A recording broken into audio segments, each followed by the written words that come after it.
awesome. Right. Well, there we are. We're live. We'll see what happens over the next however how long. Yeah, see however long we last here on the chat. We have been meaning to do this for quite a while, have we? Well, at least a year, easily. Yeah. We just never got around to it. Yeah, we never got around to it actually to do a chat, or we never said actually. I tell you what, Tom. Instead of chatting away on daily on the phone, why don't we make it a live chat? It'd be interesting. Yeah, definitely. Yeah. Something a bit different, isn't it, as well? Because not everybody does it. Yeah. The other thing, I've seen online, and I've heard. I'm watching a lot of media podcasts, and they say that going live is the way forward to connect with viewers and people. Obviously. Well, there's no harm in trying it, is there? At the end of the day, if we do it, say, once a month, it'll be a bit different. Hello, Sarah. Yeah. You all right? Sarah's joined us. Star Urbex. Yeah, that's Sarah. That is in Sweden. Sarah. Hello, Sarah. Thanks for joining us. So we got one viewer joining us. So anyway, let's get on with it. I'm gonna do some introductions as well of myself first. That's my name actually, Antonio. My friends know me as Tony, but either. And I've been mine exploring in England for over 15 years, in Menorca for over 10 years over there, since I was 25 and nearly 50 now. So it's been part of my life, really, something I love to do. And you always wonder, what's coming next in your life, and I can't see myself stopping doing this. I don't know about you, Tom. You seem to taken a liking to going underground now, have you? I've been doing it since I was about 13, so that's 45 years this year. 45 years that you started first exploring mines. Started off basically, my dad used to drive a lorry for what was the bloke called Rousseau at Bakewell, who owned Pretoria Mine. My dad used to deliver the chert, and when the quarry and the mine shut down, my dad became the caretaker of the place. So it sort of became my playground. So the mine wasn't locked as such, so occasionally I would disappear and go and have a good look round. I mean, you've been in there with me. Yeah, we've been into 18 months ago, and that was the first time I went in there. Nearly 40 years, but Home Bank Chair mine, yes, is a very underrated mine because, well, access is on the key now, is it? Is that right? Yeah, which is a good thing because it stops a lot of. Well, I mean, I've been in there and I've seen families traipsing through with no helmets, flip flops, and God knows where else. So yeah, exactly. And it also stops. I mean, stop a lot of that. They've cleaned a lot of it up, apparently. Yeah. That I know there was a cleanup of graffiti in one of the mine carts some years ago by the Derbyshire Caving Association. They've done a lot of work. I'm sure they are the ones that have been doing the work of gating the place and arranging proper access. And I'm all up for that, Tom. Like you say, stops people with without the right equipment. Then again, and nothing stops people going without helmet, but at least you have to have a BCA insurance, some sort of formal insurance. It's worth it. It is worth it. Yeah, and it is worth it. So back 45 years ago, so you were exploring the mines, the Home Bank Chair mine. The first. Well, no, it was Pretoria. It wasn't Home.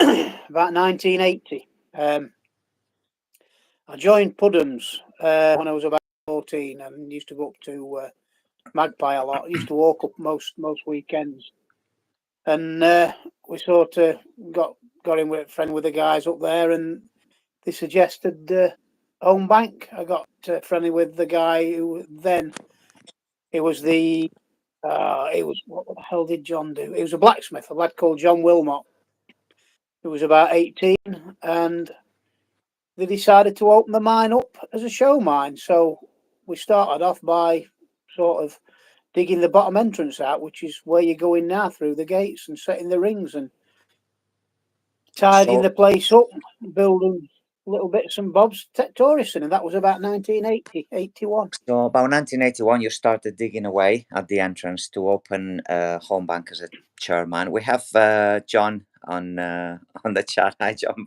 Hi, buddy. How are you? Hey up, Roger. You're right, mate. So 1980, you started digging away. So that was your first dig then in a mine, you could say.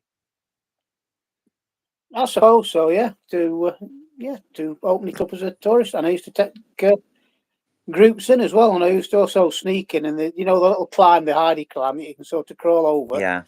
I used to crawl over the top of there and wait for them coming past, and you were part of the. Well, I was a lot more young. You were part of the House of Horror shows. Entertainment. Then. Were you? Yeah, entertainment. I was a lot younger and a lot fitter then. Yeah. You were fitting in smaller places back then, were you? Well, I've still been through there now, but it's a bit hard on knees at this age. I'm 58. It's a bit hard on knees nowadays. Yeah. Yeah, it will get harder with age. Whatever we do, we gotta do it now, Tom. Yeah, so back in 1981, so you started there, digging away. Was it a matter of basically rebuilding the original entrance? Because that bottom entrance was the original rail line, was it? Entrance. It was the actual entrance to. It wasn't to Home Bank. That was Home All Mine. That was down there. That bit dates back to about 1750, 1760. The Home Bank quarry is actually quarry up at the top. Where you come out of the top entrance in the quarry itself. Right, good point. That was the original Home Bank mine. Was that working when? Yeah. That was Wedgwood that opened that up, apparently, so I've been told, who discovered that the chert could be used for grinding the bone and everything else down to make fine bone china, and it also put the silica, because chert's got a high silica content, and they used to grind it up, and that's what they would use for firing to get the glaze on the porcelain and the fine bone china, to give it that white, almost transparent look. It's interesting because a lot of people would think that the chert was used as ornamental stone or as building blocks, but it wasn't. It was ground to a powder, was it? All of it. It was ground. Well, what they did, they were called runners and pavers. So what they used to do, they used to pave like I presume it'd be like in the bottom, like a container, and like a round metal container, and they'd pave it with slabs. And then they'd have the runners, which were 2 blocks that probably weigh about half a ton apiece, and they'd run round on a bit like a mill wheel. Same. Yeah, that turns and grinds away the flour, the wheat. Yeah, right. Interesting. Yeah. And he was sent then off to Derbyshire, to Staffordshire potteries. Yeah, that's right. You're not far, really. Not from there. Probably Stoke-on-Trent, 35 mile away. So that was happening still when you were digging away in Home Bank, in the not Home Bank, the South Mine. Hang on. Odgie's put on there. Well, we're on about Home Bank. What's the story about the shoes? Oh yes, there is a pile of shoes, is there, in Home Bank? There is. That is a good point. Do you know any of that? I can tell you about the boots under the rock.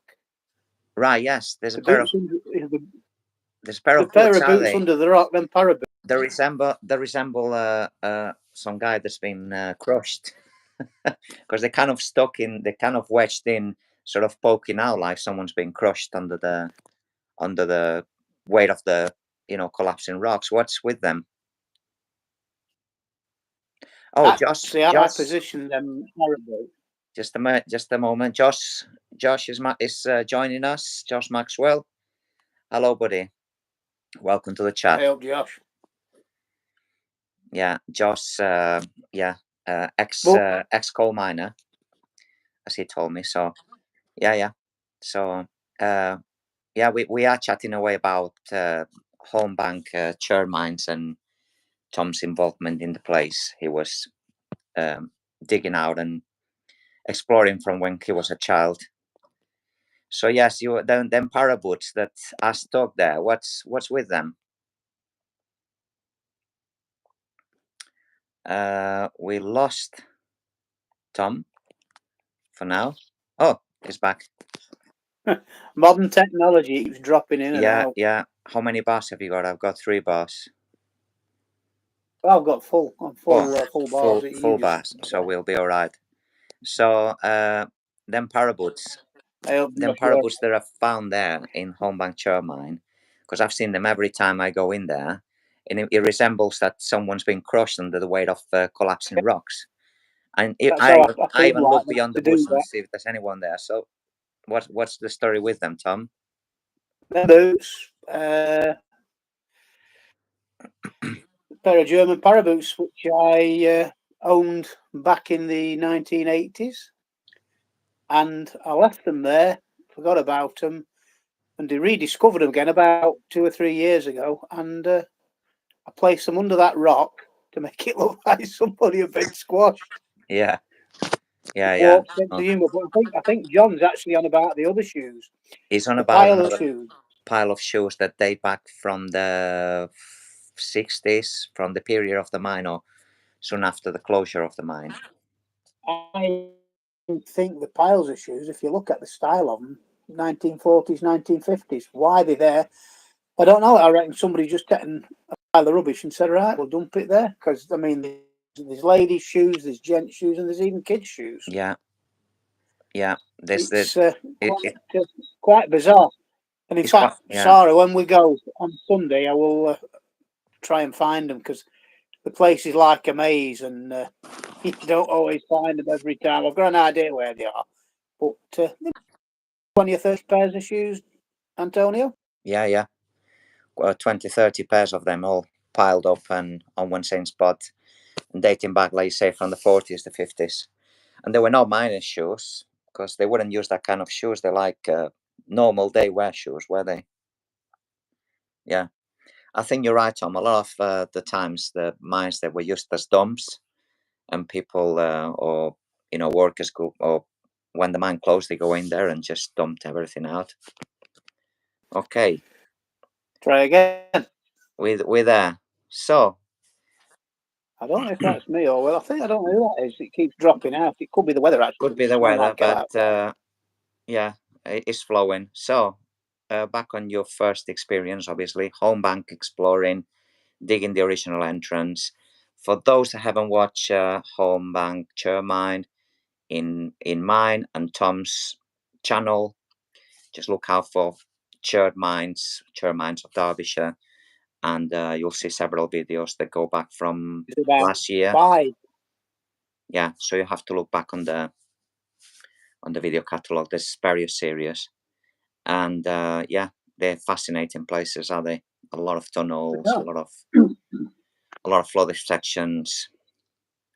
So after there, I sort of worked around quarries and ended up working at Salitol Mine, and that was around about 1988, 89. I went to work there. In 1988, you went to the FLUORSPAR industry.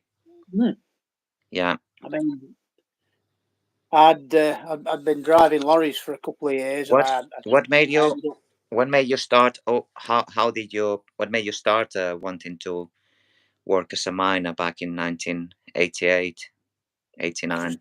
I've always had an interest in dark holes in the ground. Just being underground. I've been fascinated by mines all my life, pretty well, yeah. Yeah. And And I guess that it was just, initial childhood experience of being underground and loving it, it would have made a connection with you to think, I could actually do this as a living. yeah. I mean, plus it was good money. It was good money. Yeah. I Okay. was, Now we're talking. I was driving a machine on top of a quarry, and it were a bit rubbish really. And opportunity came up for a job there, so I jumped at it with both hands because I enjoyed doing it. I mean, I loved being underground, always loved being underground, but believe me, that place, going in there after what I'd been into, it was a totally different world. It's, well, you know what it's like now, but what it was like then, I mean, it was quite a dark, oppressive place in a way because of all the wooden boards and everything else in there. It is a very dark mine. It's not like Mill Dam, where you go in there and it's sort of limestone all the way through. All clear, fairly white limestone, very light, reflective. Well, the whole of Salitol, from getting to the bottom of the attic to the 09's junction. When we went through that collapse. We came to the 09's junction where we went up the west incline. From there, all the way up to the rest of the mine, it's just rung boards all the way. So it's timbered and boarded all the way up. Pretty well much to the top of the west incline. So very much like water, so it is. It is exactly the same. The ground's so bad. It's really bad ground. I mean, you get up onto the uplands when you've been to 130s and that. I mean, that's not bad. I mean, a lot of that is in limestone up there, which it is.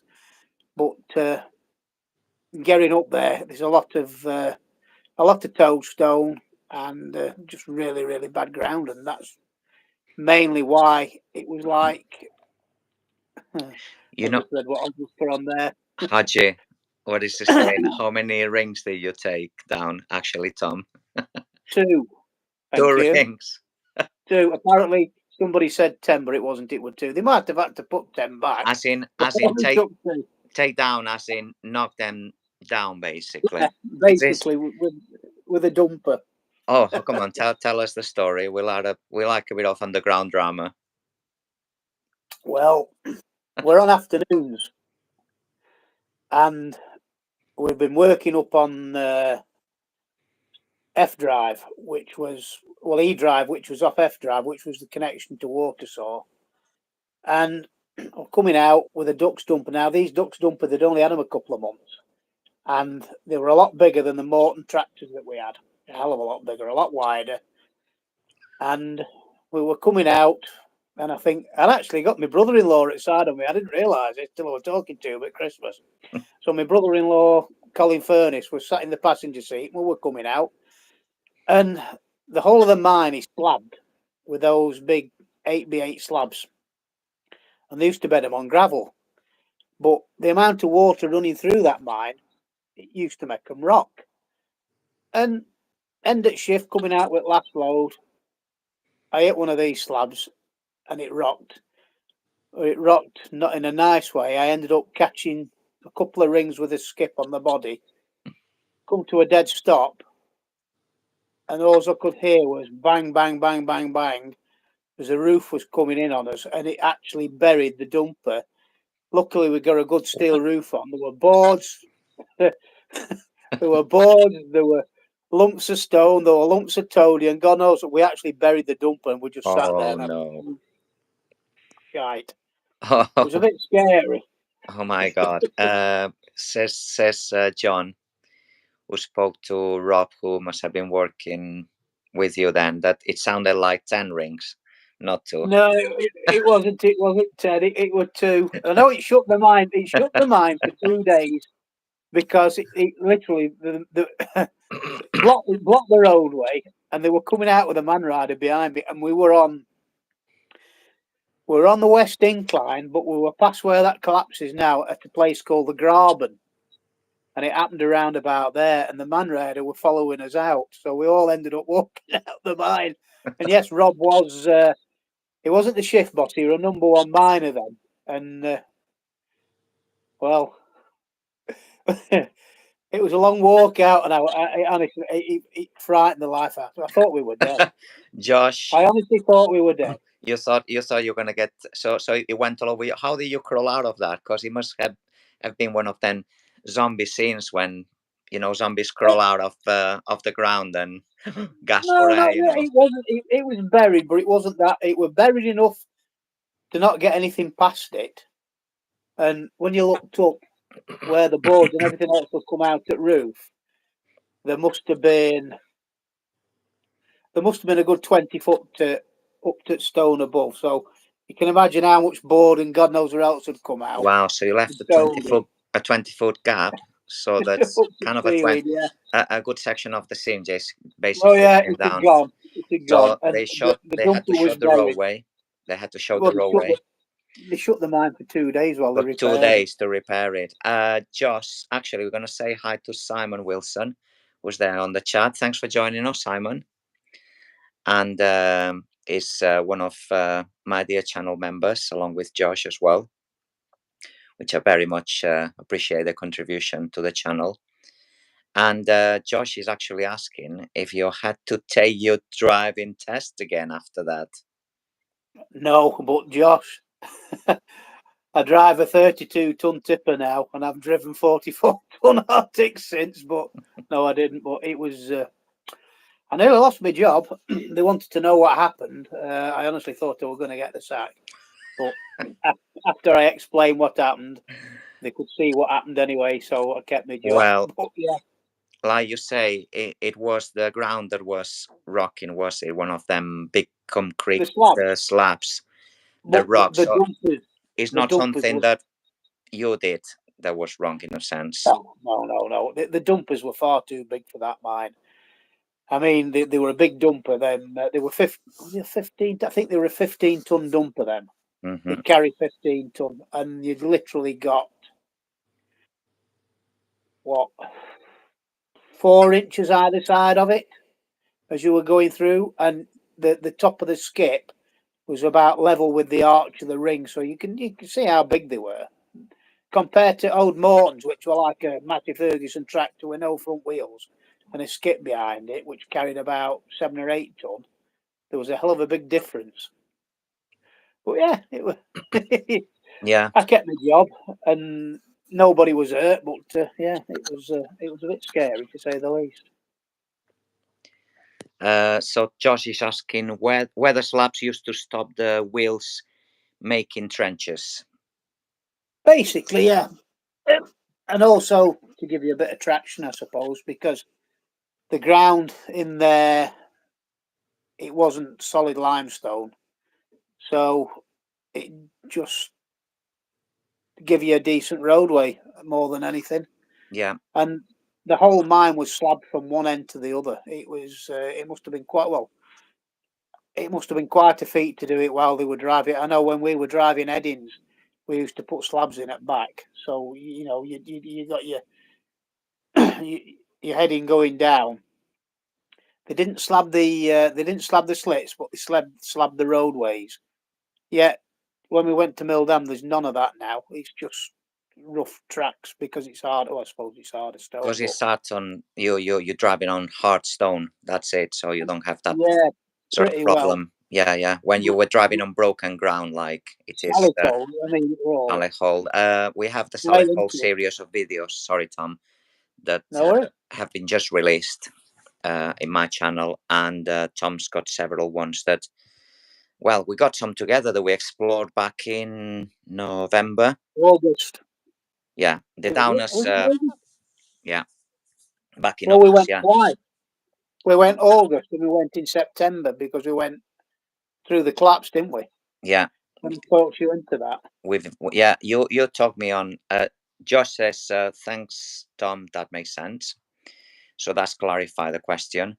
And yes, last year when we went to Solihull collapse, which basically is a full section of toadstone, that's volcanic rock, that's gone down and collapsed, just making almost impossible to go through. You have to climb over the rings, and there's like a 5 foot, gap. And I tell you what, you talked me through to, actually, you convinced me to do that. my instinct of survival was like, I'm not doing this. We I'm took a shovel. not get a shovel with me. Yeah, we had a We did. shovel with us, We didn't did we? take a shovel. Yeah, we did. Yeah. And nothing else came down. But yeah, I know you're glad you did it because you've been back since. But I tell you what, mate, it opened that mine up to a completely new mine. I mean, I'd seen areas I'd not seen for 30 years there. Yeah, So it was good to go back. it's worthwhile in that sense to revisit. Well, your old working place, because obviously you Well, were in the 80s. So I was there. Well, I think I was there 6 years. I think it was about 95 when I finished. yeah, yeah. Did you ever work on the water shore end of the mine or not? On F drive, yeah, F and E drive, which was on that end, yeah. It went when it joined up. It joined basically. It was the escape route, nothing else. It was made because the original escape route for Salitol was accessed from the sublevels. From the decline. Yeah, and it was Yeah, actually a ladder. They called it Red Rake Fan, and it came out up on top of the moor up by Carver Mast.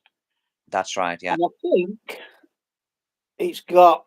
I think it was certainly 300 foot up and more, and it was just one continuous ladder. There were no stagings or nothing. There was just a ladder all the way up with, like, a backrest.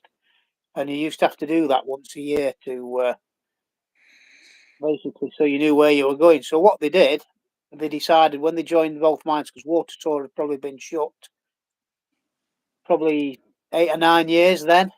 But what they did, they opened the top end up and did that as the escape route. So where you were last week, yeah. The you video basically the went. video is out there for the no. The video of water shore is going to be out there for members only to start with. After the live chat, yeah, I'm gonna release it. Yeah, Mine's on there. I mean, I've got one. There's two, maybe three. yeah. Hmm. I hope you guys are following Tom. I'm sure you are. All Miner 66, right? That's my YouTube channel. There, look, somewhere. At the top, yeah. All Somewhere. OL apostrophe Miner Mine 66. 66. Remember, guys. So give him a follow and give him my full support. He's a good friend There's of mine. videos on there, actually. There's quite a few with Antonio. We've done 2 or 3 together, haven't we? Yeah, yeah. Not more, actually. John says that it was a good trip when we It was a good down trip. there. It was brilliant. Yeah, it was good to have you along, John. Yeah, it was. Total madness, but it was good. Yeah, totally mad. Totally mad. It It's the was. kind of place like I thought, what am I doing this, Tom? I'm going back. This is gonna come down. But I went back for more. I still got some more photos to take, so I still need to go back there. Well, we're going back. We've got a date. Good. A day set. And there's some lads coming down from the mines up in County Durham with us, which will be good. Yeah, yeah. It's good to link up with people. That's very true. Well, they work up there. They work in the FLUORSPAR mine up there. There's probably maybe 4 of them coming down, from what I can gather. Yeah, yeah. Can't beat it. No, And there's a return trip up there as well, so that'll be good. yeah. Quite looking forward to that. It's good to link up with miners, mine explorers from different areas. You show them around places they can show you around their area, so a lot to learn. So Well, go on.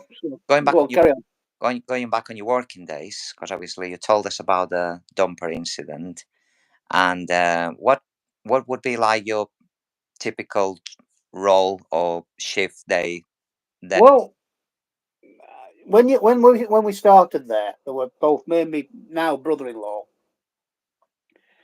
We started on the same day, and we did basically an induction. The first job we did was actually to learn how to use a Puma air drill, which I've got one outside, which you've seen, and basically to drill up a heading by hand.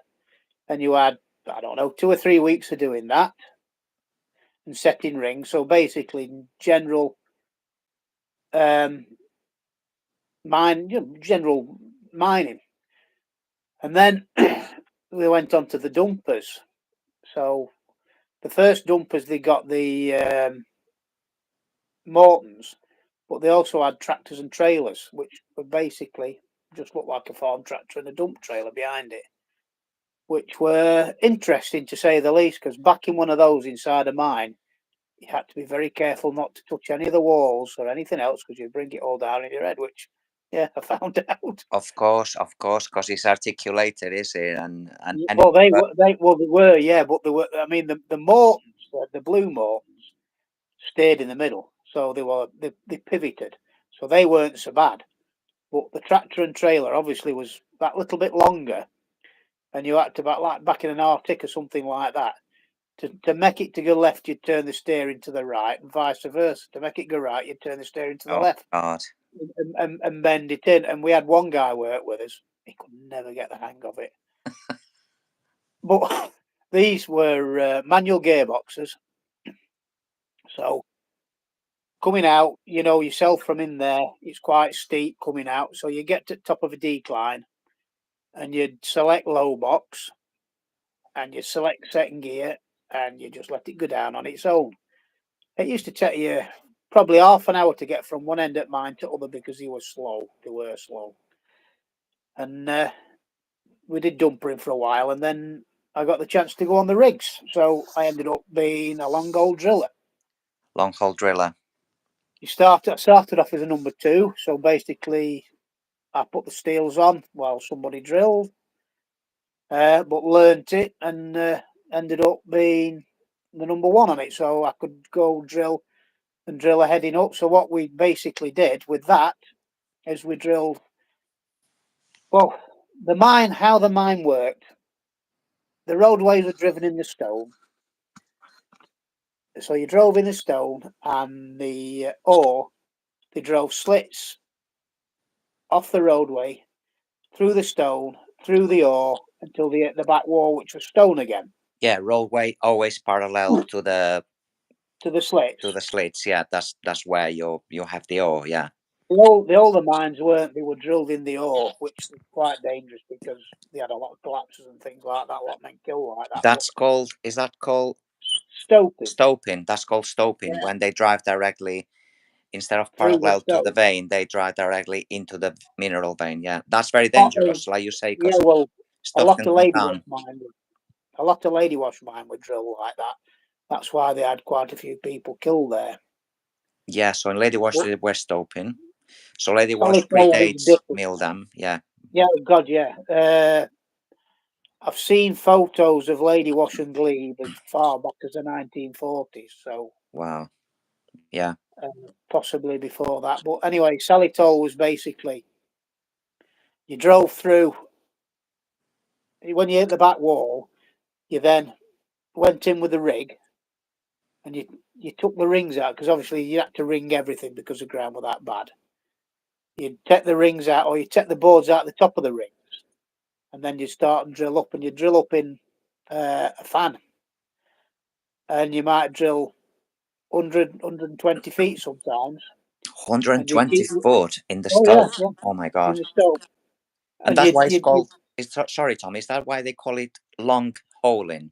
Long hole drilling, yeah, Because because you're drilling you a long drill hole. very long holes. Yeah, basically.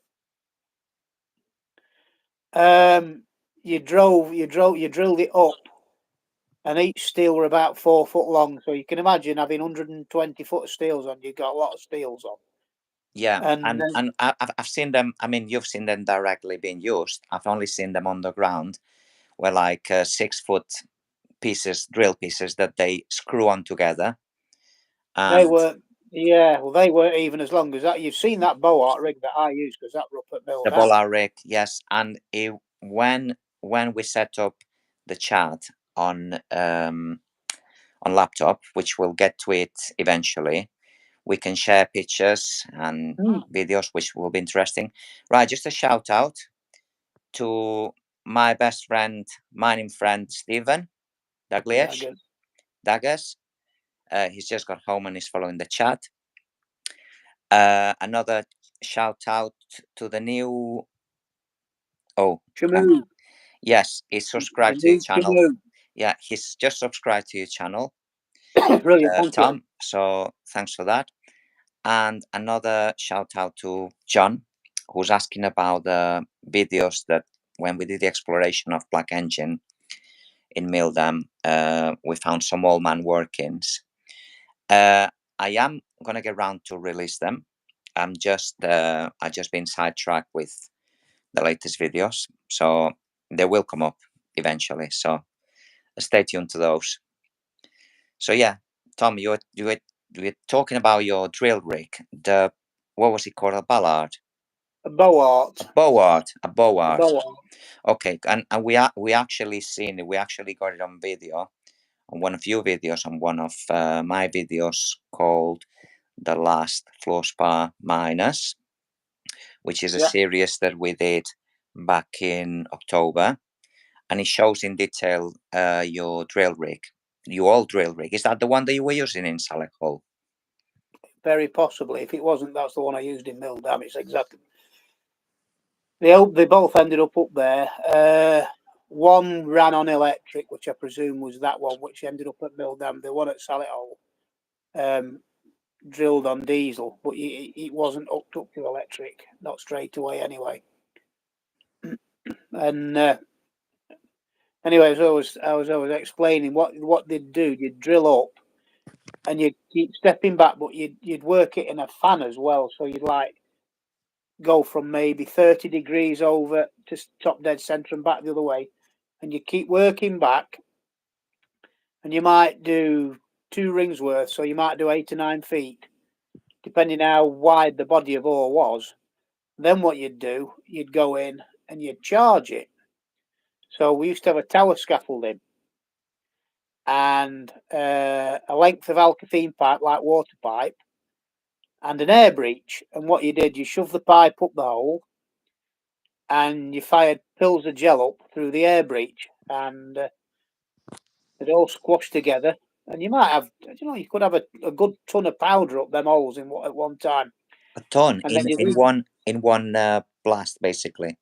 yeah, a Up good to a ton. ton between all the holes, obviously that All you drill. between all the holes. That's a lot, isn't it? I Oh, it never is, yeah. imagined it'd be that much. But I mean, if you've got a hole that's 160 foot long, and you're shoving a pill of gel up that's probably about 8 inches long, and it squashes up, it does. And what you do, you get right down to the last one. And the last one, you put a det in it, and you shove it up on a bean stick, and then you stem it with clay. So the det cord was hanging down.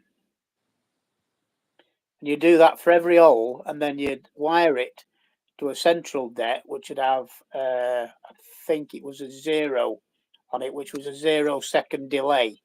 Yes, and we've seen that. I've seen a lot of that. They were numbered 1 to 10. They are numbered, yeah.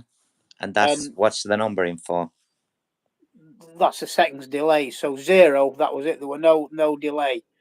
Then you go 1, you got a second. Up to 10, you get 10 seconds, and that was it. And you used to put the sort of longer delays towards the outside of the hole, and the shorter ones to the centre. And then what you'd do, you'd wire it to a Beethoven detonator, disappear out of the man, and we used to fire them at end of shift because the amount of smoke and God knows what else it used to procure, and because of that much powder up inside it, it was a hell of a bang. And you'd wind it and press that button, boom, that was it. Go in, once it had cleared, next shift would start mucking it out. So they'd muck that out, and then they start again. You pull some rings out, take the tops out, drill up again, same thing, and you keep doing that until you get to the end of back into the limestone, and you were drilling up to the limestone. So when you drilled up, you go through the ore to the limestone, and the same. Once you got back to the limestone, that was it. You fire it down, and that was it. Then you muck it all out until it had gone, and what left, you've seen yourself. You left it, and after a bit, it'd probably collapse in on itself. Big stoves, big caverns, basically left behind. And that's basically what they did. Yeah, Josh is saying that his when he was working as a miner, his deaths were millisecond delays. No. Interesting. Wow. Yeah, 10 seconds.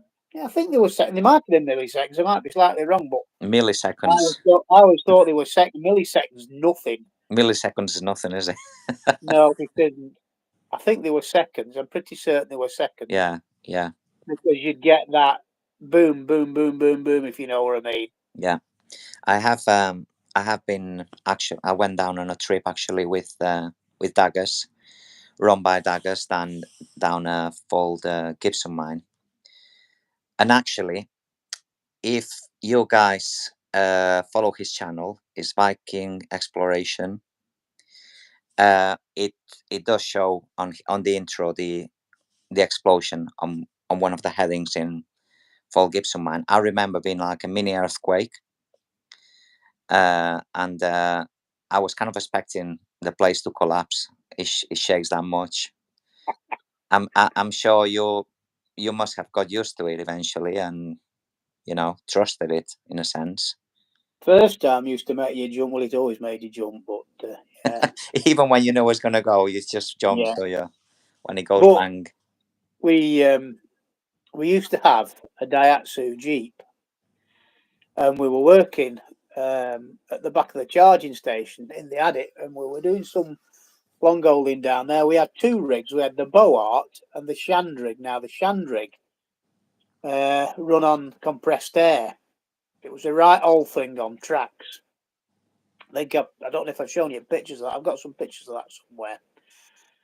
But anyway, we were firing some long holes there, and I'll tell you how dodgy the ground were down there. We've got the drill steels leaned up against the wall, and I bent down to pick a drill steel up, and where my head was, when I stepped back up, a lump of stone fell out of the wall, and that'd have been my head if another second, and it would have got me. And anyway, we fired this particular long hole up. We parked the Daihatsu Jeep out in the adit, and somebody had left a window down. Very, very. I mean, it was a minuscule. We came back to it, and all the doors were blown wide open, and some of the windows had gone. So obviously the blast creates a shockwave of air just traveling It through does, the yeah. mine. I mean, you get a hell of a pressure. I mean, Yeah. Makes sense. there was one instance. We were working up H drive, so that was at the end of the west incline. You got up to the top. It went to the right for F drive, but straight up you went up to G drive, and G drive went into H drive, and you were right up under Longston Edge there. So you were on sort of on the borders of Watersaw Mine there, and we were firing. We were actually charging it, and there was a guy back in the 60s called Harry Hodges, and they'd taken some spar out from the surface, and it had been backfilled with God knows where else, but we were directly underneath there, and we were stood on the I was stood on a charging platform charging them, and there was a woof of air. You could feel this downdraft of air, and we'd already fired some out. We'd fired some out the slit at the side of it, so we'd had quite a bit of spar out. We'd sort of moved over onto the next slit, and I just felt this downdraft of air, and I thought, there's something not quite right here. So I was running as I jumped off the top of the scaffold. And we run out round the corner of the slit and run down, and as we run round it, we got followed out by thousands of tons of FLUORSPAR. It had run from the surface. Oh my And when we got God. back in there were old lorry tyres, 45-gallon drums, bits of fence, and God knows what. It had all run in from surface. So they had like a sinkhole appearing basically at the top, and everything just swallowed Very it. possibly. But it My was just God. all the shit that he'd backfilled. It was good spar, but it was full of everything. We were very, very lucky there. Very lucky. Because I think if we'd have gone the other way, we might not have been here now. Yeah. So the hazards were real. I'm not Were they? accident prone, honestly. Eh? I'm not accident prone, honestly. No. No, Doesn't sound no. like it.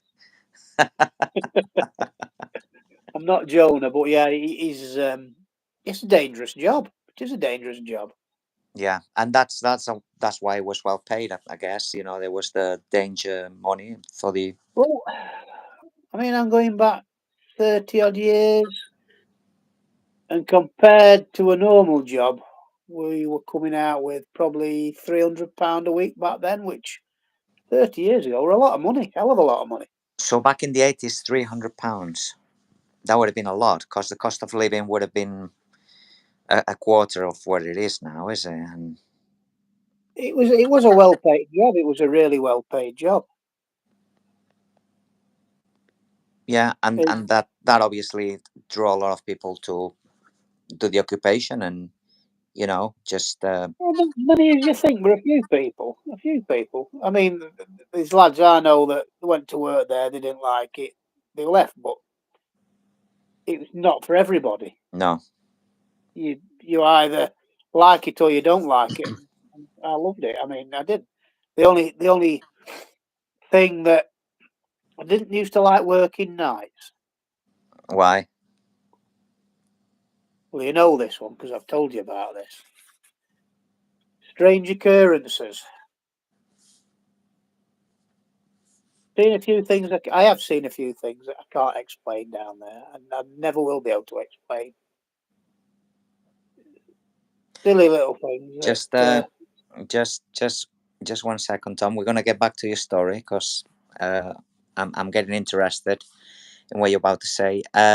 We have Steve Dagger saying that in the 80s he was pulling about £250 after tax as a sheet metal worker. So yeah, so sounds like the mining job was a little bit more better paid. Then again, sheet Let me metal give you what working Josh has put down in '77. They were 12.20 a shift an hour. in 12.20 a shift. 1977. 12.20 a shift. Oh my God. Which that's a shift, not an hour. A shift. Ah, excuse me. I was getting a bit excited then. If it had been 12.20 an hour back in It'd be good. That 1977, Josh, that I think you'd be but that was millionaire by good. now. But If you did, was that good money back then? it's over £100 a week, isn't it? If you did, no, it didn't. Oh, 5 days. training. No, he said training, cold face training. So that was training. Yeah, training. Okay, so as so training is basically like a starter, basically. So obviously Yeah, there would have training. been a lot more money once they were actually qualified miners, were they, Josh? £61 a week, isn't it? Yeah, yeah, yeah. But Which anyway, in 1977 wasn't a bad wage. it was well paid, so that's always a bonus. And you were saying about uh, John says he was on 420 a week after tax at That was in Mildam, because John Hodgkinson worked in Mildam in 2022, 2 years ago. 420 a week after tax. That's not bad, is it? After tax, for yeah, It's close to not as two. much. Not as It not. wasn't as much now as it was monetary value wise. It wasn't as much. It didn't pay as well now as it did when I worked there. But it was a different company. Laporte's owned it when I worked there. They did look after you. Yeah, But yeah, again, £420 better than a pocket hourly sharp stick, but it's not as good as it could be. yeah, yeah. And Steve Dagger says the miners and steelworks were very well paid in the 70s and the 80s. They were. Yeah, And and they had final salary pensions as well. So I mean, they were laughing really. yeah, yeah, That were and all linked to inflation. yeah. And John says not as much as Tom, though, to current money and inflation. So you were, compared to the inflation, obviously he was earning more now, but you were earning more because there's more inflation now. Well, back in well, back in 1989, a gallon of petrol was probably about just over £1, £2 maybe. It was cheap. It was about 30 odd p a litre. Mm-hmm. So Yeah. just shows you the big difference. Interesting that Starbucks says that the what in 1977 was £12, it would be now the equivalent of £67. So for a starter, back in 1977, they were getting what would be now £70 a shift. It's not bad, is it? If you were a starter as a coal miner. Yeah, and Josh says that mine officials were on super. Annuated pensions, yeah. What does that mean, annuated pensions? I think it's linked to inflation. So your pension you got, basically, if it's superannuated, Yeah, it kept going up in value yeah, easily, better than the pensions. I mean, pensions that are out now are rubbish, but pensions back then, they were all index linked to inflation and everything else. yeah, So it went up. So if you got basically it went up in value every year. Is that right, Josh? I think it is. It is. It's right. It yeah. just He says it. says you're correct. And John says he knows coal miner that pull £1,800 a week. £800. £800 a week. So yeah, that begins to be some serious money. But then again, who wants to be down a coal mine as well? So I'd do it. yeah. And Steve says you were guaranteed to get a better pension than a final salary. Yeah. Yeah. Yeah. So we've done some money talk there, have we? So bottom line is, it was worth being a miner. Yeah. Yeah, it were. Yeah. I mean, it was an interesting job. I mean, my mate of mine, Mark, he was the fitter, and we worked with a good bunch of lads. We both said we worked with a real good bunch of lads. We were tight knit, and you'd help each other. And I presume coal mining was the same. You worked with a right good bunch of lads, and you looked after each other, because at the end of the day, your life was in their hands, and that's how it worked. Yeah. Josh says, confirming what you said, that the camaraderie Camaraderie was worth it alone. was. So there was a good team spirit, which, when you think about it, you're in an environment that is harsh, that's hostile, and you need a laugh, don't you? And he said before, actually, Josh, that he could relate to your humor a lot. That he thinks, obviously, that your humor is all down to have been a miner, I suppose. And My kids think I've got the most bizarre sense of humour out, but I don't think it's ours. I think it's funny. that's I mean, the new generation. you only have to look at the shorts I've edited of yours, Antonio. I love You've it. got John with his hat, and Daggers without his wellies on. John losing his hat without the chin strap. Yeah. Rocky mistake, John. And Daggers paddling all that water without his wellies on. It makes it worthwhile for me just to post the shorts, because when I know that you're going to remix them, I just have such a laugh watching them. It's well worth it. I can't help it. I can't help it.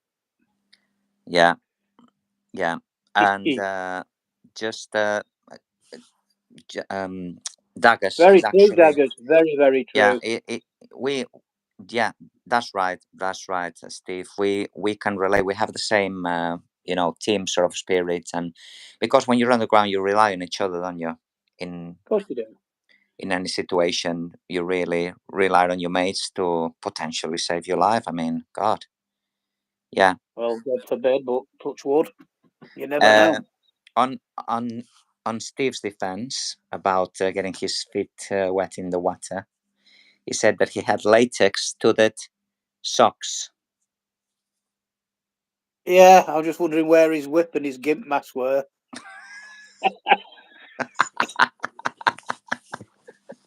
Oh God, no! That's even a hot. No, I don't even think about He loves his latex, doesn't he?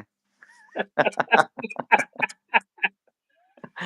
You could Oh, get some Tom. stick on Sunday about Yes, yes. So yeah, Steve says you got it, Tom, and Josh is laughing away. that. No, they don't, Sarah. Not so much now. To be Yes, honest with you, they did then, but nowadays, not as much. Star Urbex is actually in. We talked about the money that they earn, but did the mining companies, did they take good care of their workers? So Back then, yeah. Back then they did. I mean, nowadays, not so much. Bigger ones might do, but the smaller ones, I think you're just a number. Not, it's not the same. Nowhere near the same. John will probably be able to tell you more about that because John had a bit of bad luck. yeah, And, yeah, they looked after him, but they didn't look after him. With bigger companies, I mean, at the end of the day, you get injured, they have to look after you. I mean, I ended up pushing out two vertebrae in my back. I was off work for a hell of a long time. that's happened. That happened of working on the ground. Yeah, Yeah, that happened at Salitol, that did. working at Salad. Yeah.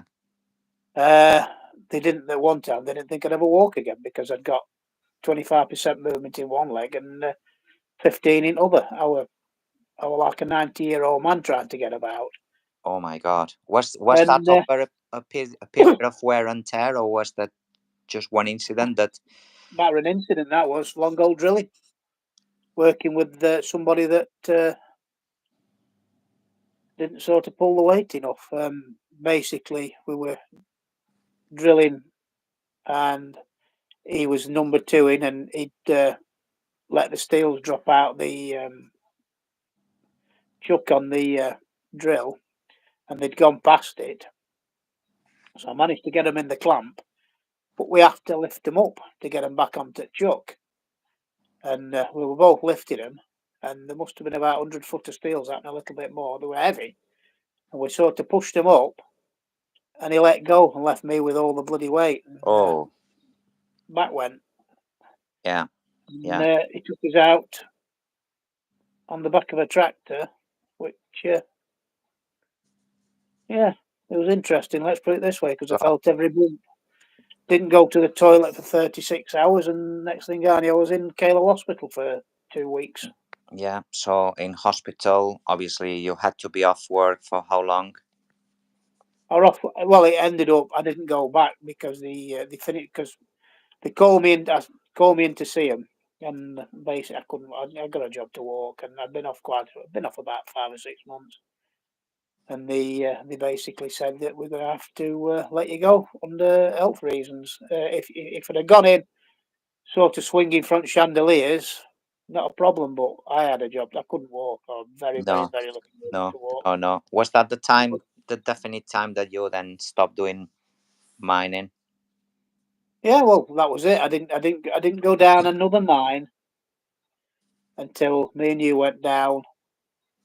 What, three years ago? Yeah, 3 years ago down. That was bar for going Yeah, into obviously middle. Well, not Middle Peak. Well, it was Middle Peak, but no, into Hanging Middleton mine. Flats. That was our first explore down in Hanging Flats 3 years ago. So Yeah, it was that was your next time on the ground since you. bar. Well, except for going into Middleton mine in lorry Yeah, when we used to drive in and get loaded in there. But yeah, other than that, so a long time, a hell of a long time. yeah, yeah, yeah. It's a long time to. You must have missed the experience of being on the ground, I guess. After what happened, I sort of put it back in my mind a bit, but I thought I'm going to have to do it again. I tell you what did it. COVID for one, and when I knackered my shoulder up at work, I was off for quite a while, and I started watching a few mining videos and that, as you do, and it sort of spurred from there. Actually, Mr. Hodgkinson sort of triggered me enthusiasm again by I saw him in Watersaw Mine. I thought, I know where that is, and I messaged him, and that sort of got a friendship going, and we started going down. But yeah, the first time I went back was literally Tanging Flats for you. Yeah. They're going back 3 years already. Time's going by, eh? I think I actually went to Good Luck prior to that. I think while I was off work, Yeah. just before I went back to work, but I couldn't climb any ladders or anything like that. Yeah. It was difficult, but it's kind of got back you into the fitness and the enthusiasm of being underground, I guess. I love it. Exploring. Always have loved it. It was just one thing. It soured it a little bit, but Yeah. Tom. yeah, into it. John Hodgkinson says that there wasn't any health and safety in the workplace, unfortunately, but still loved the job though, and so did his fellow miners and families. So it just goes to show, despite the challenges and the hazards, and obviously the possible mining companies that they're not fair on their employees. Despite all that, they still loved it. So Well, young Jonathan Hodgkinson. I mean, I got him a job at Mill Dam. yeah, He yeah. You said yeah. and yeah, he loved it, and he did love his job. He thought it was brilliant, and it taught him a lot. And I'm just reading what he put there. Thanks, mate. But yeah, you're a good mate as well. Yeah. A really good mate. It must be a good feeling for you, Tom, to pass on that sort of passion for mining. I guess your knowledge to Well, the that next I think that generation. I suppose with my channel, I have got that sort of. It's niche, isn't it, really? Because yeah, you can walk around the mine and look. Oh, this looks pretty. I can sort of walk around and say, yeah, well, that did this and that was for that, and I think it sort of helps. Yeah. And we've been getting sidetracked, obviously, not sidetracked, but just talking. All this. I dropped my phone. Oh, I thought you were going running to the toilet then. No, not quite. Right, the uh, spooky story. yeah, Now, the story that you told us about. Was it in Sallet Hole then? I've had a few sort of strange experiences in there. Oh God, we love Uh, the story. one sat down on E drive on a loader, waiting for them to come back to be loaded. In Sallet Hole, that is, yeah. In Sallet Hole, yeah, and we'd pass through some old man workings. Whether you believe in stone tape theory, I don't know. But as true as I'm sat on this bed, I saw somebody walk through the boards on one wall, across the heading, and through the boards on the other wall. But his waist was at road level, and there was an old coffin level crossed the mine there. Wow. And also, there's the one in the attic down by the where the pump lodge was. Quite a few people have seen somebody cross there with a flat cap on. Just to put things into context, obviously, down in Sallet Hole, before it was driven as a FLUORSPAR mine in the 80s. No, much earlier. It was driven in the 70s. 1965 it were open. In 65. Before that, it was also an old 1800 sled mine. So some of the intersections lead to much older 1800s levels. So you actually saw like a figure that was going sort of Just like a grey misty figure, yeah. waist high With off the ground going past. yeah, he just walked out of one wall and through the other, and he got what they call a Bradder hat on, which was like a very hard felt hat that they used to wear Wow. back in them days. Yeah. Quite bizarre. And when I worked at Mildam, so a bloke I worked with one Saturday morning, he met his demise. Poor lad. He had an accident and he died, basically. And I mean, I've shown you the spot where it happened. I actually showed you Yeah. the exact spot where it happened, and that is still now, 30 years later, is up there, that place. But anyway, You witnessed that, did you? no, I didn't. No, it No. was a great time.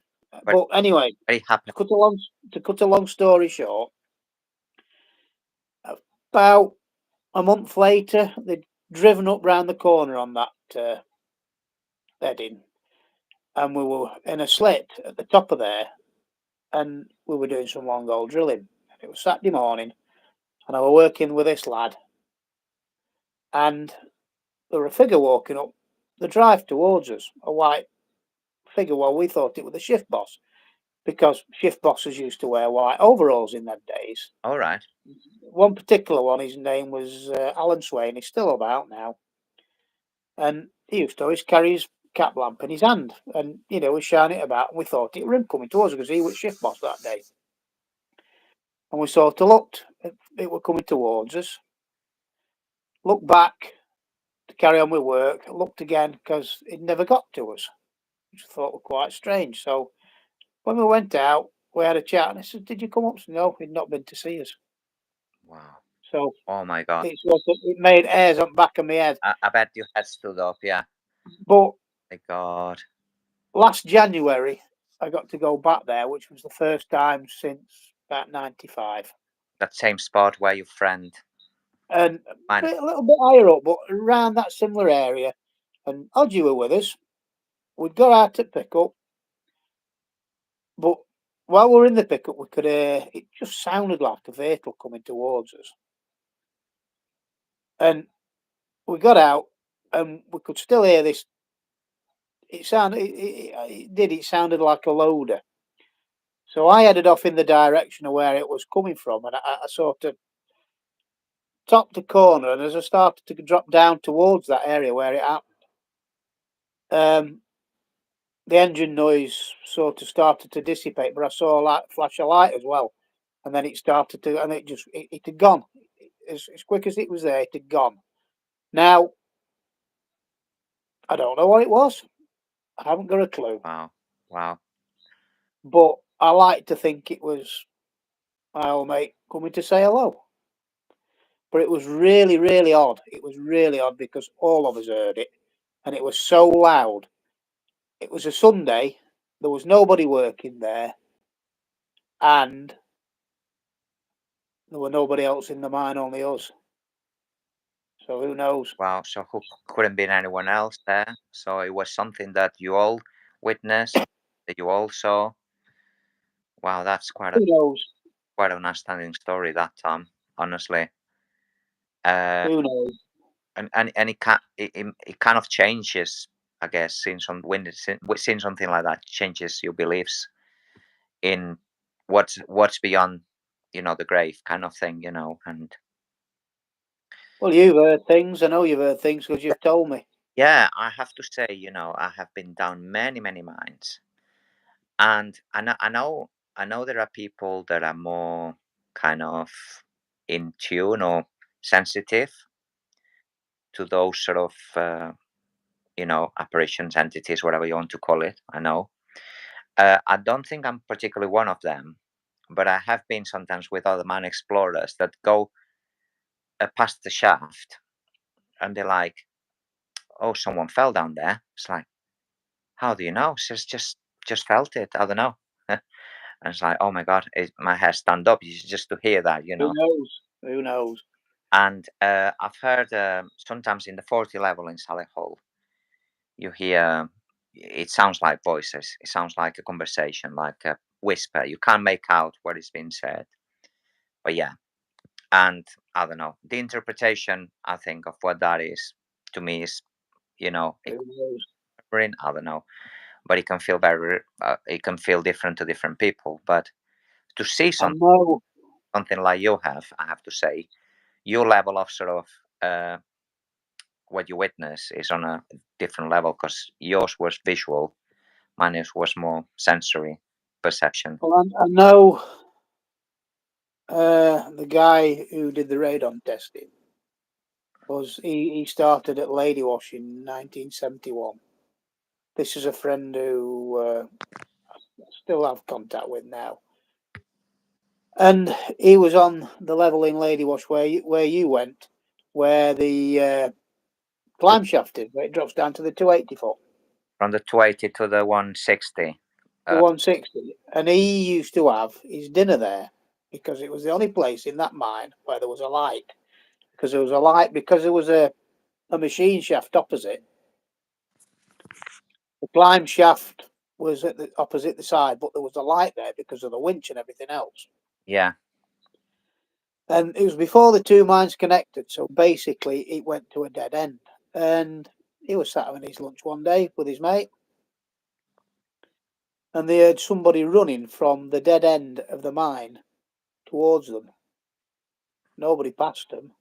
Oh my And God. also on the ladders, on several occasions, well, 2 occasions that he told me, he was sat up there and they heard somebody coming up them ladders. Well, you know how them ladders bang and crash because you've been there yourself, and they do bang. Yeah. And there's 9 sets of ladders. And he heard somebody coming up them, but there were nobody there. So I don't know. That's happened to him twice. And he's a credible bloke, and he's not the one to sort of make things up like that. And Yeah. that was his first one there. I believe it. I mean, Scary to hear steps, down ladders and knowing full well there's no one down there, Oh my God. And well, you'd see the lights. yeah, them ladders are on one of my recent videos that says ladder way to flooded hell. That's the title of it. But yeah, incredible.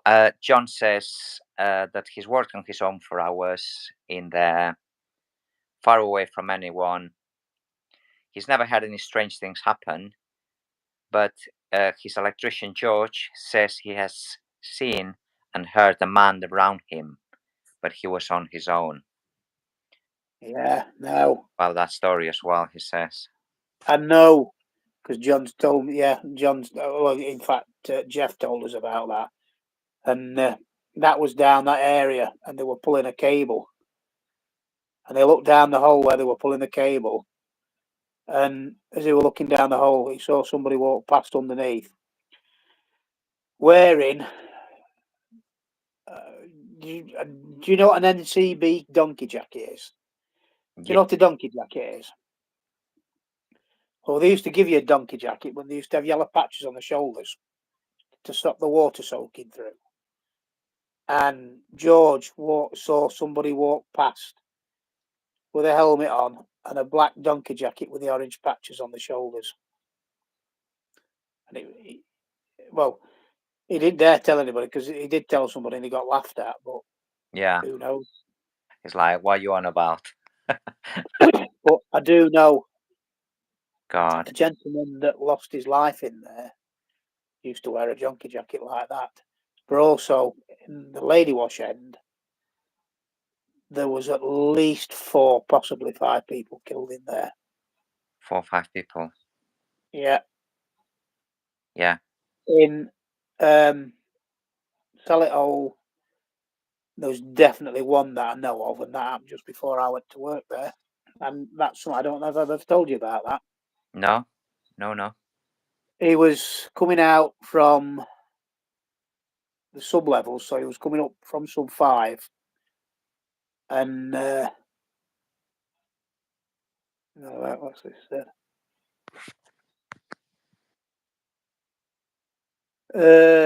Oh yeah, Viking Explorer used to anyway. I'll tell you this story. I'll read that in a minute.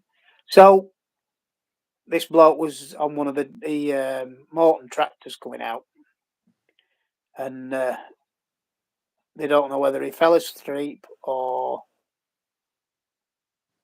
fell over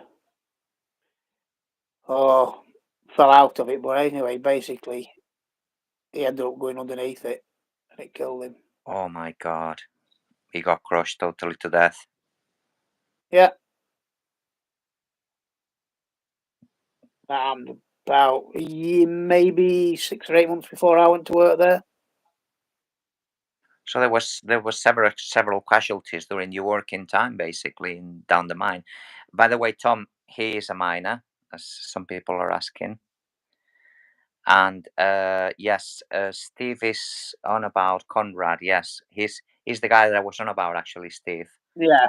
That when he goes, he went past the shaft somewhere in Comorden in one of the slave mines. Like, oh, someone fell down there. It's like, how do you know? Oh, I just felt it. It's like, oh my god, okay. Who knows?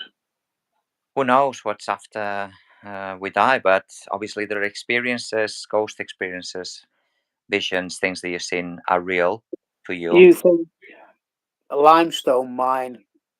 You've got the limestone, which is supposedly a high energy source. You've got all the crystal down there, which is another high energy source, and a lot of water as well. So it's the perfect ground, really, when you think about it.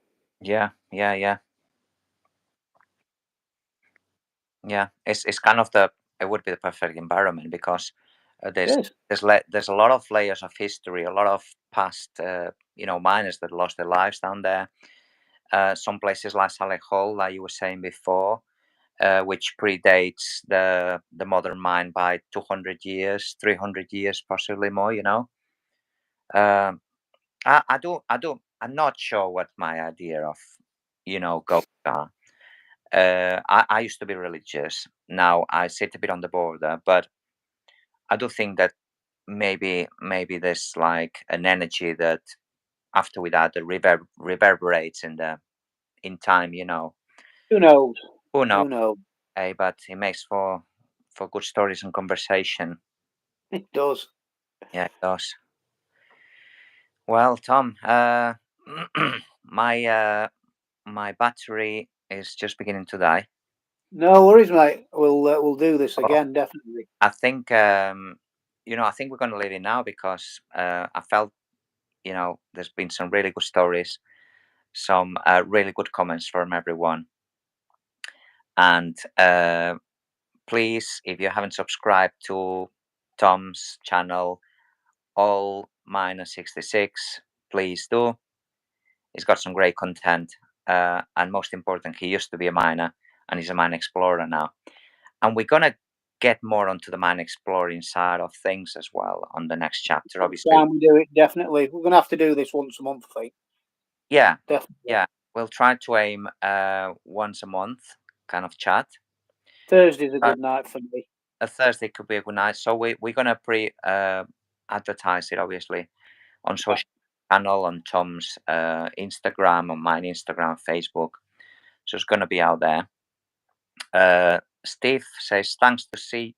Good chat, guys. So thanks, Steve, for joining. No worries. I'll see you Sunday, Steve, and Sarah. I'll see you Saturday. Yes, And, hope your flight's okay. I'm looking forward to it. And thank you for joining us. Yeah, thank you all for joining us, and we'll be seeing you soon. So, Tom, have a good night. And you, mate. I think we're going to have a tea now. Take care. And you, mate. See you later. Bye bye. Take care. Thanks for joining us. Ta-da.